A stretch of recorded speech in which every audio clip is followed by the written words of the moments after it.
Hello, everyone. This is Dr. Clark from the Center for Weight Loss Success. And on this podcast of weight loss surgery success, we're going to talk a little bit about avoiding holiday weight gain. Stay tuned. We'll be right back.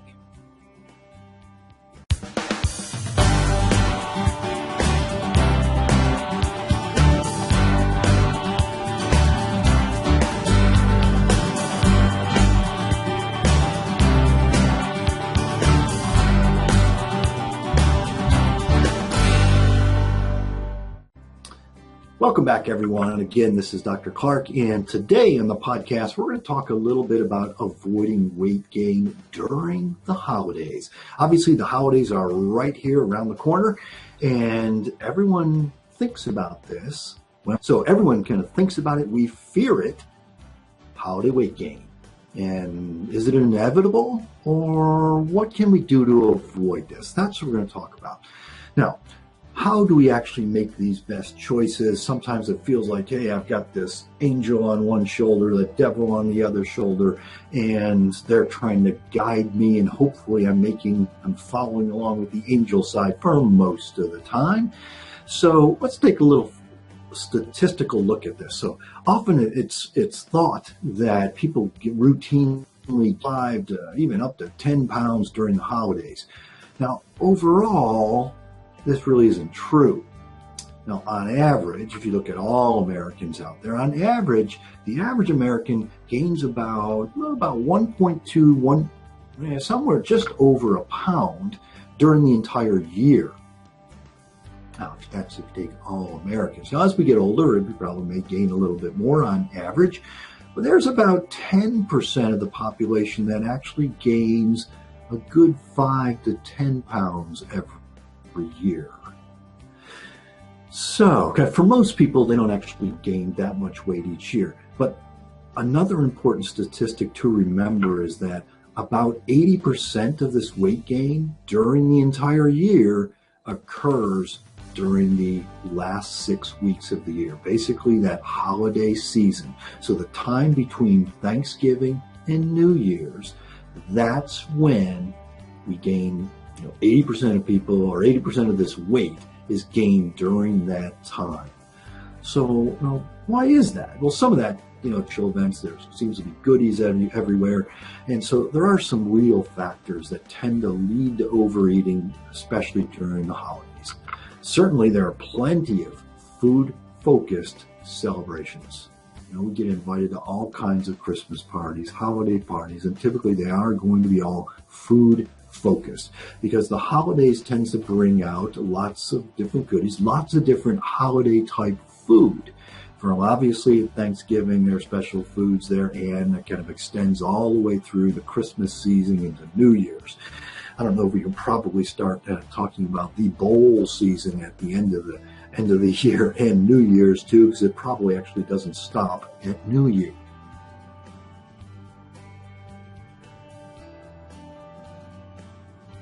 Stress goes up.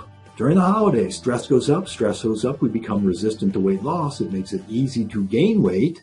We also don't often get as much sleep, whether that be from stress or just we have more things to do. We have things that we need to get done and a lot of time pressure and time crunch. So there's that just overall physical exhaustion, mental exhaustion. That mental exhaustion often leads to emotional eating. Okay, a lot of stress, a lot of emotions during the holidays, whether it be celebrations, whether it be emotional the other way, depression, lots of different things occur during the holidays. And then also just the season. It's darker. We're inside more. It's colder weather. Lots of these things, they all lead to kind of less activity, more eating, more in the house, more around the eating situations. So you can all probably think of your own personal factors. But when you boil it down, there are just many, many social events, many, many extra goodies that are out there that we all tend to enjoy. All right. So lots of reasons why, but what can we do then? How do we avoid this? How do we avoid this holiday weight gain? Basically, I'm going to talk about is kind of what I'll call the 3 pillars of weight management. And those 3 pillars are basically the eating plan, the exercise activity plan, and that broad category of behavior classification. And that's really true for when we talk about any type of weight management plan, we have to address those three. So it's three, and I've split the eating into the at home as well as then party functions. Okay, so eating at home, what do we want to do to kind of avoid these problems then? Well, as we always stress, or typically stress, one of the first things is don't skip breakfast. You don't skip breakfast, and so subsequently you want to start your day off to a good metabolic start. So typically you do want to get a good protein start to your day, and you want to boost the metabolism as quickly as possible once you get up. Having breakfast is one of the best ways to do that.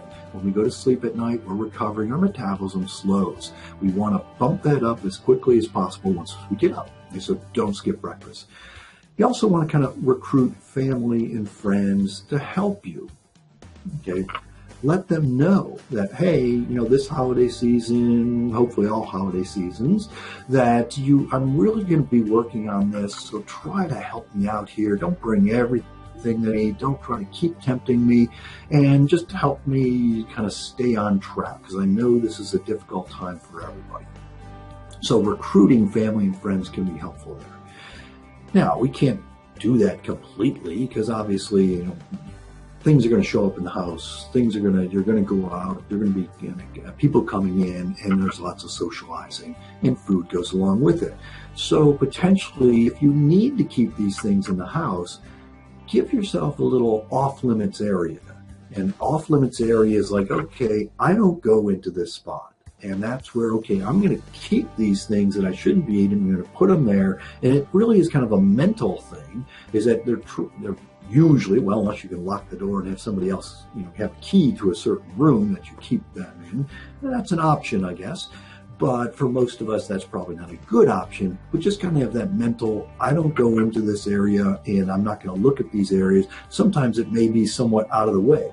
Put it somewhere that's not readily seen, not readily available, that if you were going to kind of break into all that, you'd actually have to work at it. Right? Now, another thing is just don't purchase the things that tempt you the most. Now, there are lots of goodies out there, but typically each of us has their own little personal bugaboos that tend to, man, I love this. Whether it be eggnog during the season, whether it be candy canes, whether it be whatever it is, we each have our tend to, this is the thing I love about the holiday season. And that doesn't mean you should never have that, but it may mean we want to try to keep that reined in and under control. Then another thing to do at home is what I refer to as and this is a very important one, so it's the catch and release program. What I mean by that is like, okay, someone brings you something, obviously they want you to try it, and they may bring you a cake or a platter of cookies or something that is a lot of treat. It's like, okay, I'm going to try this, and then wrap it and give it away. So what you want to do is wrap it back up, almost like a gift, truly a gift, so that you're not breaking back into it. So yes, try it, be thankful, and wrap that back up. And give it away, whether to someone else in your family, the neighbors, someone who could more benefit from that. So wrap it up, give it away, basically immediately. All right, now that's eating at home. So what about eating at parties and functions? Well, one of the most important things you can do, and this is not just the holiday season, but don't go hungry. If we go to a party or some function hungry, it's difficult to not make poor choices. Okay, hopefully make good choices, but it's difficult. So don't go hungry. So have a healthy something before you go. Then if you're to bring something, bring a healthy choice. Okay, bring something that is on your plan. You also want to just increase water. Now, if you've had surgery, you can do that water loading, meaning kind of, okay, you really push the water, it'll make you feel full. You can do this without having surgery too. You just have to drink a lot more water. So, but water loading, increasing water, typically we're not as hungry. It's easier to kind of avoid some things. That doesn't make it easy. Another important thing to use is using small utensils in small plates or bowls. Okay, now this can be very important throughout the year. This is that discussion I've had in the past about propinquity, which is a fun word to say, but propinquity is kind of the environment that we live in and how it affects how much we eat. And one of the major things here is if we use large bowls, large utensils, large plates, we eat a lot more. So just shrinking down the bowls, shrinking down the plates, using small utensils, we eat less. Now, you wouldn't think you'd be fooled by that, but we are, and that's very, very real. You also need to watch the alcohol. That doesn't mean you can never have any, but watch the alcohol for lots of reasons. One is that just the extra calories. But also, as we drink alcohol, we tend to lose inhibitions. And this isn't the dancing on the tables inhibitions that would actually burn calories. This is the inhibitions for eating. And so subsequently then we tend to eat more than we would have if we hadn't been drinking. When you first get to the party, what I encourage you to do is do a walkabout. Okay, meaning that, okay, look at all the things that are there. And then kind of choose your poison, if you want to call it that. So do that walkabout, see what it is. It's like, hey, what would I like to try the most? Okay, and again, you don't necessarily have to deprive yourself of everything, but you want to be able to just have bits and be satisfied with small amounts there.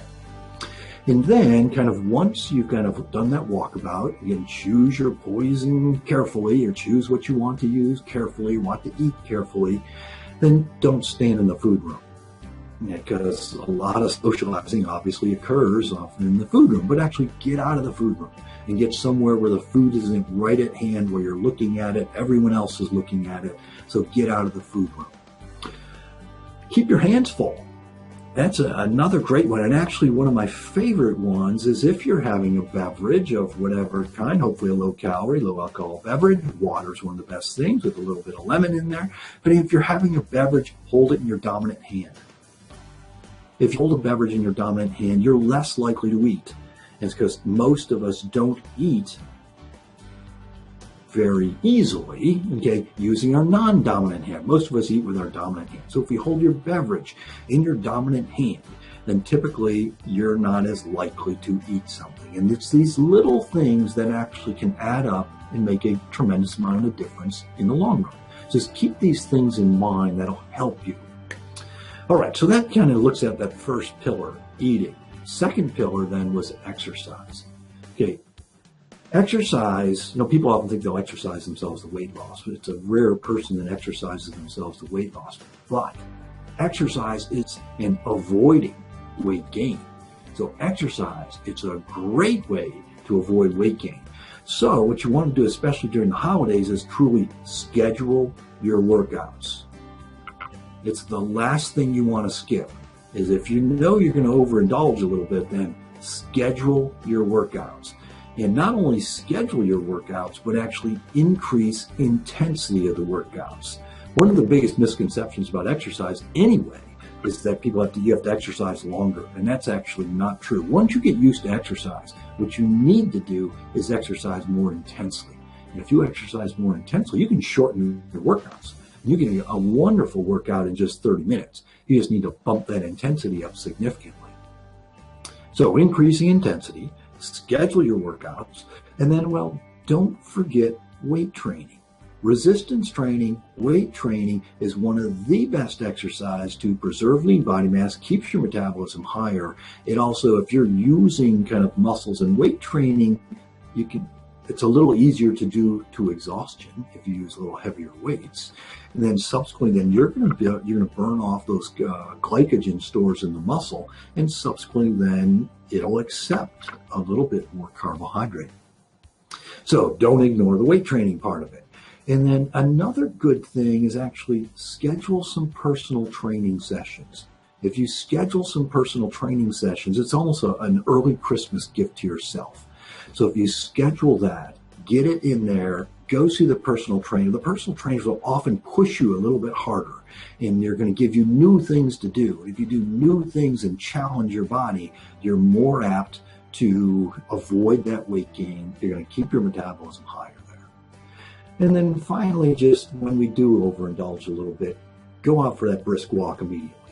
Okay, it only takes 5 or 10 minutes, but that brisk walk immediately, get that blood flowing again, and you'll find that you will do better than just plopping yourself into the lazy boy or the sofa in front of the TV in the bowl games. All right, so that addresses then eating as well as exercise. Now the third one, then a third pillar there is behavior. So some of the behavior aspects to help avoid weight gain. And one of the biggest one is just planning. Okay, typically, sometimes with the holidays, it's very hectic. But we need to plan because we're going to travel, whether it's just local travel to our neighbors or the church or whatever. But plan your travel, plan your eating then with travel in mind.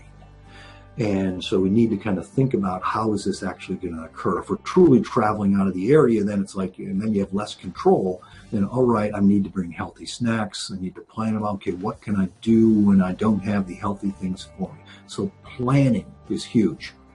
You can also revise recipes. There are a lot of recipes out there that you can revise to more lower carb type recipes. We have lots of, in our website, in our recipe books, we have lots of different ways. And there's lots of different low carb eating, goodies out there, and you can find them there are lots of books out there. So there's lots of ways to get access to this nowadays. And then also just remember why we're celebrating.